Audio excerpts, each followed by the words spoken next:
Good morning to you, wherever you are in the world. So the moment we sit on our horses, we let our seat bones just sink gently down. We let our heels push to the floor. We check if our nose is right in the middle of their ears and our belly button is right in the middle of their pole piece. And as we take a mindful step forward, we check that their tail's following our tail and that our spine is ready to swing.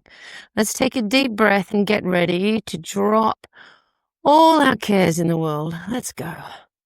Spread the collarbones wide and exhale. And sit up tall. Let's do that again. Deep breath in. Filling your collarbones and letting them spread nice and wide. And exhale with a sigh. And one more exhale. And just empty it all out. One more big breath in. Let's breathe into our belly, then our collarbones, stretching up tall. One more breath into the top of our head. Hold all your worries at the top of your head for a minute. Sink down. Let your whole body go loose. Now we're making a commitment to our horse. We're leaning forward and giving him a pat. Good boy. And saying, it doesn't matter what my cares in the world are today, business, family, relationships. I drop all of that for these few hours that I get to spend with you. I'm grateful to be here in this beautiful arena with you.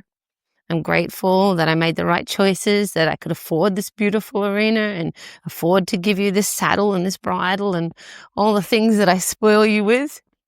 Good. And then I want you to think 5 things that you're grateful for.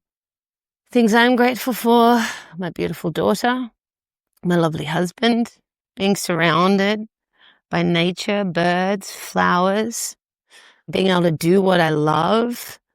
And I'm going to say this morning, my beautiful cup of caramel coffee that I have every morning, it is such a luxury. My goodness, I love it.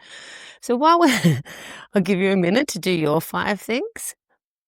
And if you're reaching for something to be grateful for, if you're in one of those moods, it can literally just be, God, that sky's a beautiful color. Or, geez, that's a pretty flower. Or I like the color of my horse. It doesn't have to be anything huge. All right. So while we're walking, we're going to think about, are our hips loosening? Is our spine as long as it can go? Are our heels down to the floor?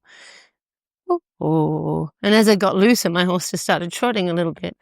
There's a family of blue wrens in the tree beside the arena. And then there's a huge family of lorikeets in the tree down the other end. There's an eagle flying over the top of me.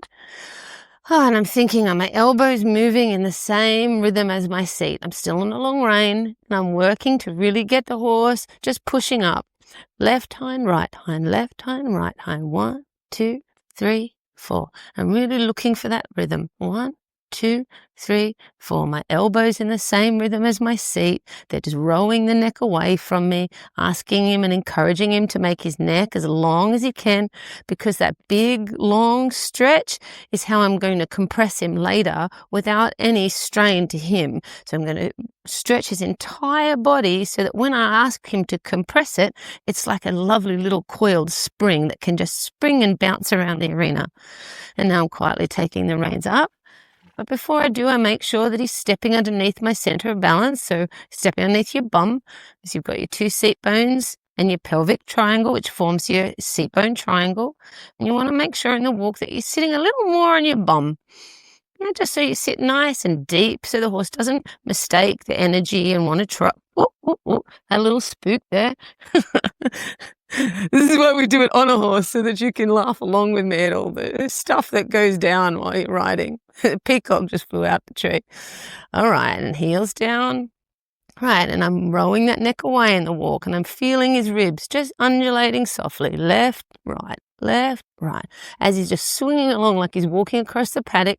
But now I'm asking him just to come in a little bit more frame with a little bit of a curve to his neck. I'm squeezing my pinky finger toward my belly button.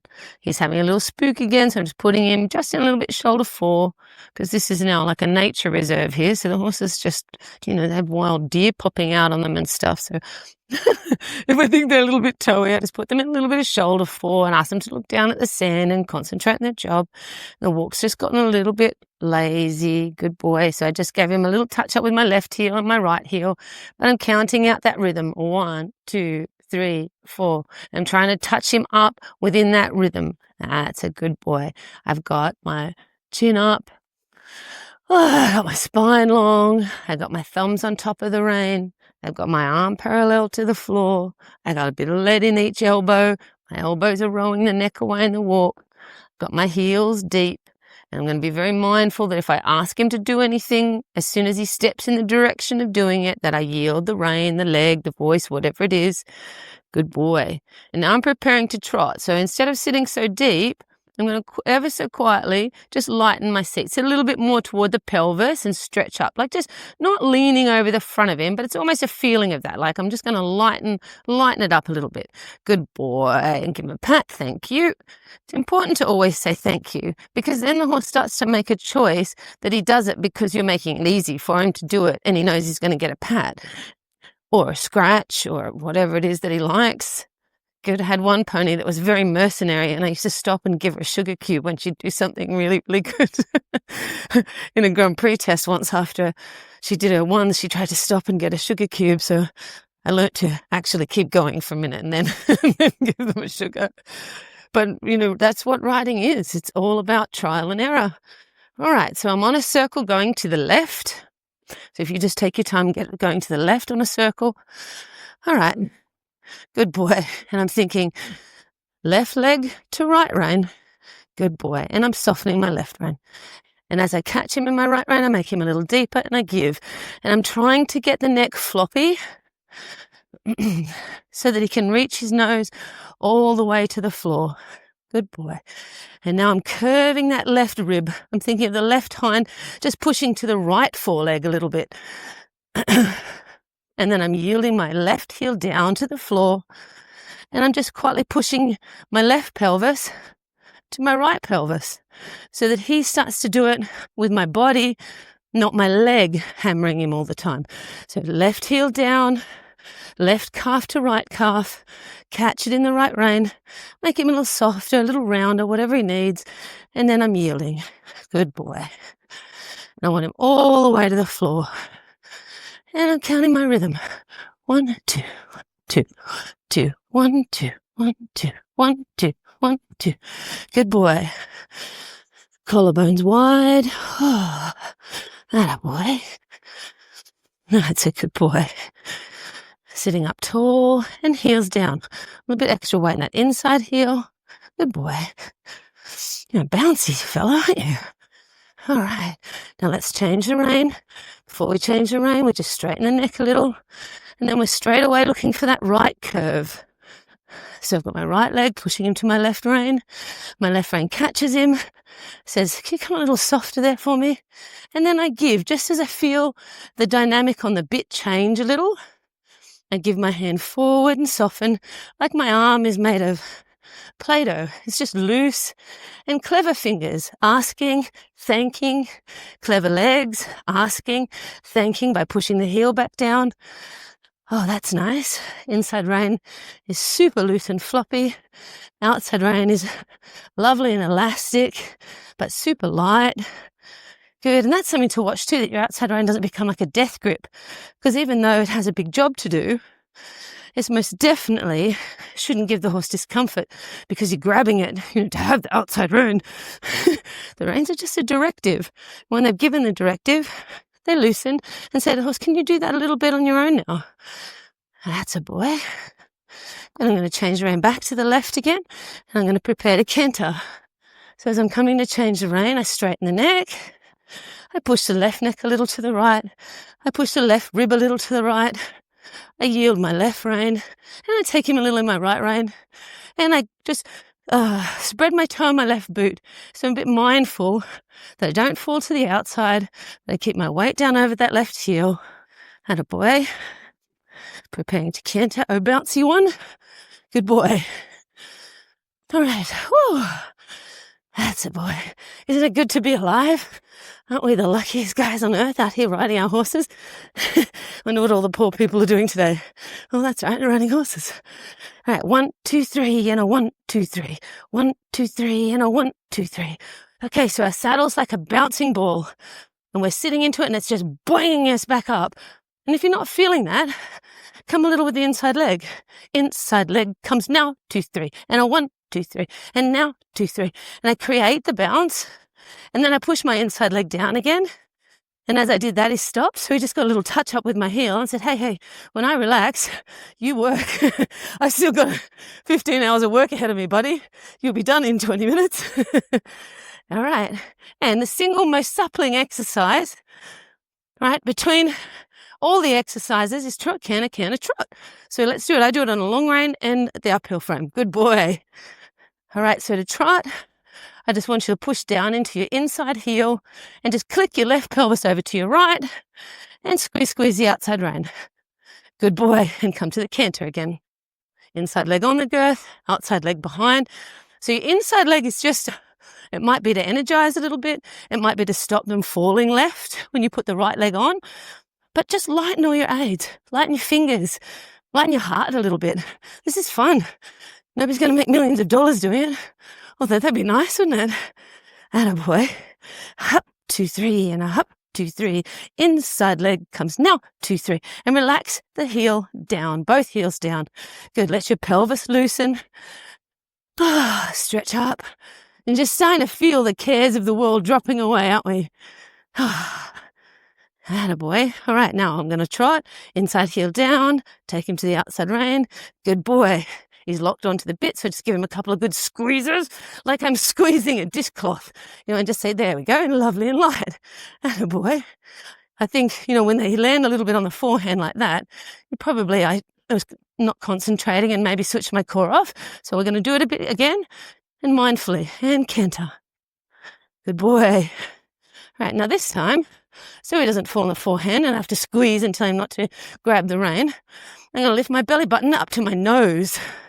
Yeah, I'm going to think of picking my bra strap up to my nose. Attaboy. All right, now I'm going to come to the trot with a proper core muscle. There we go. Oh, he's a good boy. It's so good boy. And now we're going to go to the right. Good boy. So change my flexion. Be mindful of a new inside rein, new inside leg, and softening him. If they get a little hard, but they're not on the shoulders, they're just trying to come a little bit long, just squeeze and release and think, sit back on your tail, my friend, and give. Yeah, you've got to work correctly. That's a boy. Okay, so I just said, because he just fell in a little off my right leg. So I just push him back over to the left and keep that good boy, that beautiful curve. I'm feeling him in my outside rein. And off we go to canter. Good boy. And that's a little bit slack, so I'm thinking, come on, up we go. 1, 2, 3, and a jump, 2, 3, up, 2, 3. Good boy. Inside heel down, pushing him to that outside rein, allowing with my inside rein, breathing down the rein. Delicate little fingers. Don't need strong hands, just delicate hands on his beautiful, beautiful, delicate mouth. Although sometimes I don't know how delicate you are, my giant friend. This one is almost 19 hands. All right, and over to the trot. So good boy. And this is his harder rein, so I was stoked with that. I got a beautiful bend, got a really nice feeling. And if you want to do a couple more of those, do a couple more. I'm stoked with that, so I'm actually going to let him have a little walk break. But you're welcome to go do some more trot canters that way if you like. Whew, I'm going to take a break. Straight out of bed and onto a horse. I chose him because yesterday we had this huge tree goanna and he must smell funny and the horses were absolutely panicking about him being on a tree beside the arena. I didn't like it much either, I have to say. It looked like a big dragon or a crocodile or something. Good boy. All right, so now we're all in the walk, I'm hoping. If not, just pause the podcast, do what you need to do, and come back again. But if you do pause the podcast, you have to work on something a little bit extra. Always just think, that's okay, guys, I'll catch up with you in a minute. It's just work. Okay, there's nothing wrong. If it goes wrong a little bit, just identify the problem, think of a solution. If you can't think of a solution, call your coach, send me a message, whatever you like. But always there's a solution. And sometimes it can be as easy as a compromise, or go and have a cup of coffee and think about what you could have done a little better or, with my saddle fitting, the endless thing. If you're a rider, you know exactly where that thought button's going. And now we're going to come up. And as soon as I come up, I'm thinking, is my body posture allowing the horse to come up? Am I sitting tall and light and allowing him to move his back in a beautiful light way underneath me? That's a good boy. My rein has come shorter and my hands are in front of me. And for the rest of the session now, it's like I have a red laser beam on the front of my helmet and I'm sending my horse's ears, my eyeballs and my hands always to that. So I'm never sitting against where I'm sending him. I'm always asking him to go toward whatever figure it is. At the moment, it's going to be the third track. I'm going to play with a little bit of like a shoulder in, leg yield sort of feeling. So I'll take you through it. So let's go on to that third track. Now, shoulder in is a different kettle of fish altogether, but some of you don't have horses educated that much. So we're going to do what's called a leg yield in shoulder in position. So we're going to just pop his bum out and maintain his shoulders on the third track.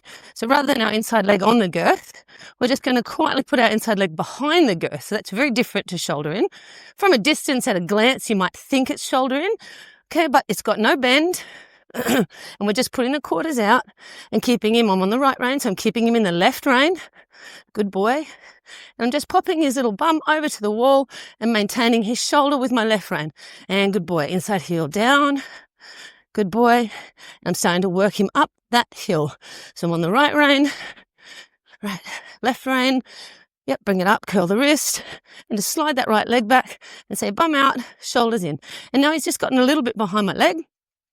Good, so I'm going brighter, light and bright with my rising trot. Light and bright. That's it, up, down, nice and quick. Yeah, there we go. And then I change the rein, and I'm not thinking lengthen, but I'm definitely thinking, yeah, let's build some energy in.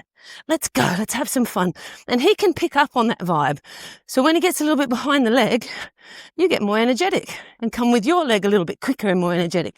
Come with your body a little bit quicker and more energetic. Good. And if it's vice versa, then you sink a little bit if they're too hot and excited. Yeah, sit around them and breathe a little deep. But this guy needs a bit of energy. Good. Atta boy. Good boy. Good. So on that left rein now, we're practicing the same thing and we're getting him really even in both reins in that uphill frame. Now, come on. That's a boy. Really uphill. Good. Left leg back. Quarters out. And a boy. Up. And a boy. Very nice. All right. Now pop him in canter left. Good boy. Okay. When you're ready, we're coming to the third track again. I'll just give you a minute to get to that third track. I'm on a circle at the moment, and I'm concentrating on a beautiful uphill spring into my outside rein. Oh, God, it's good to be here. Right, left shoulder back. Yeah, right shoulder forward. So I've always got a little bit shoulder forward feeling in the canter. And now I'm just going to click my left pelvis to my right pelvis and leg yield him 1 centimeter at a time into my right rein. And I'm not going to let him all the way to the wall because I don't want him to fall out. I control the leg yield. What I'm doing is building a shoulder in feeling. So I'm engaging the inside hind. And as I leg yield him 1 centimeter at a time with my body, I'm putting him in my outside rein. Now, when I say I leg yield him with my body, if you just push your left pelvis to your right pelvis, you're just shifting your center of balance a little bit to the right? And you're keeping your inside heel down. And if he doesn't gently leg yield over, just give him a little tap with that inside leg. That's a good boy. And then, as you know, we're going to keep suppling them up. We're going to come to the trot. Good boy. And because he's a little dull, I'm getting my energy really quick, my leg quick. My hand had to come a little quicker, still in the rhythm of the trot, but definitely a little quicker because he got a little bit slack. And canter. Good boy. All right, next exercise for suppling, we're going counter canter with counter flexion. So off we go, sailing across the diagonal. I've got lead in my right elbow. I'm cantering left, and I'm now on the right rein. And I'm going to counter flex him to get those shoulders really standing up. So I'm using a little more outside leg than inside leg because he does know his changes. And I don't want him to mistake my left leg on the girth, giving him a little wake up for a flying change aid. Because, sometimes they don't see the nuance of where your leg necessarily is. So my right leg's back, my left leg's on the girth. And if I need a little more energy through the short side when I counter flex, I use a little bit of my outside leg. Just say, come on, your outside hind's got to get cracking a bit, my friend. And then I'm going back to true canter. And I'm thinking toward a little bit medium canter, like just let him just bowl along a little bit. Yeah. Because what we have to do to create a beautiful uphill suspension is to create a loose, energetic horse. And then I'm coming to the trot again, inside heel down, take him to the outside rein with my left pelvis, and off we go. And I'm keeping it very light and bright. I'm changing the rein now. Good boy. You can see I don't spin very long on one rein. Good boy. He was a little stiffer in those first trot canters, hopping out of bed. So I took a little longer in that. And you can change which rein you start on each day if they're a horse that gets a little bit stiff like that. Good boy. Up you come. That's a boy. And canter. Atta boy. Atta boy. Now I'm already thinking about my legual exercise. This way on the right rein, like most horses, he drops the left rein a little bit. So I'm going to work really hard to take my left elbow back to my side, push my right hand forward, and keep him in that left rein. And then he doesn't want to leg yield that 1 centimetre, so I just said to him with my leg, hey, come on, just move my body. Come.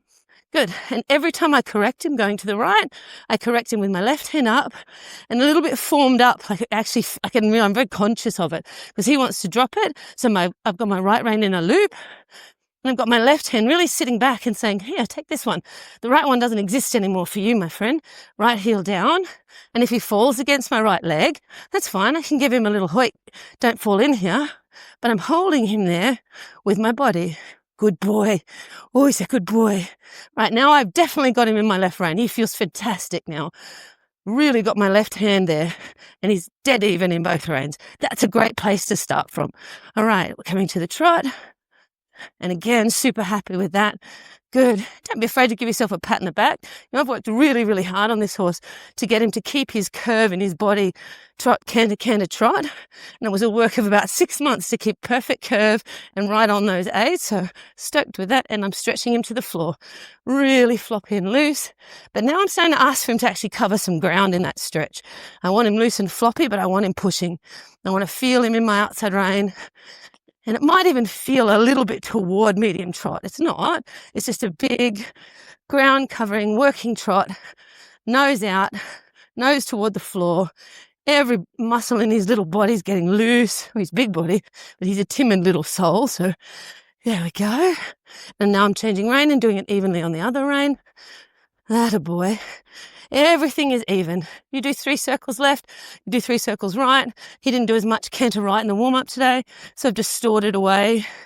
Let's do a couple of extra canter circles in our actual canter session today. Atta boy. Right, now he's training pre-St. George. Ooh. So he's about to go into his hard work. Good boy. Right, now he's awake and happy. Right, so as he comes into his heavier work, I'm going to set my intention, right? So I've already set it. When you wake up in the morning and you say all the things you're grateful for and you set your intention. My 3 intentions for my life are to be as kind and compassionate as I can to everybody, especially my husband, to help other people feel okay, and to cultivate a piece of calmness and serenity in everything I do. So that was my intention. And then I moved on to, of course, the most important thing, which was my horses. So my intention for him was that we just ever so quietly work through the trot elements of the pre-St. George, just break it down. His entries to the shoulder in, his ability to dance around those small 8-meter voltes, his push in the half pass. I'm going to do big working pirouettes today to get him really enjoying the jump for the canter. And I'm going to play around a little bit with his sequence changes if everything goes okay. So always be prepared to drop 1 or 2 things off your list if something goes wrong and you need to break things down a little more and make it easier for them. All right, my friends. So that is my warm-up for calm and supple, and a lovely feeling of energy and happiness in your horse. And if nobody's told you today, you're loved and you're enough, and taking time and spending it with your horse is a great thing. And I want you today to have one moment where you do a random act of kindness, just smiling, helping somebody across the road with their trolley, saying something nice on Facebook. Like, it doesn't have to be huge, just one thing to make another person feel good. And let's change the world, one random act of kindness at a time. All right, happy riding. And if you're going out there to compete, I just want you to remember this. You competing is about you and your horse, nothing else. You go out there and you ride each box of your test. So movement 1, movement 2, movement 3. Do each one at a time. Leave each one behind when you finished it. And then when you come out, you give your horse a pat, get yourself a cup of tea or a Coke or whatever it is that you want, and workshop it then. But when you're in the test, you just go after every mark you can. You sit up tall and you smile and you dance around that arena with energy and the passion that brought you there in the first place. All right, guys, you have a wonderful day. Sending you all love.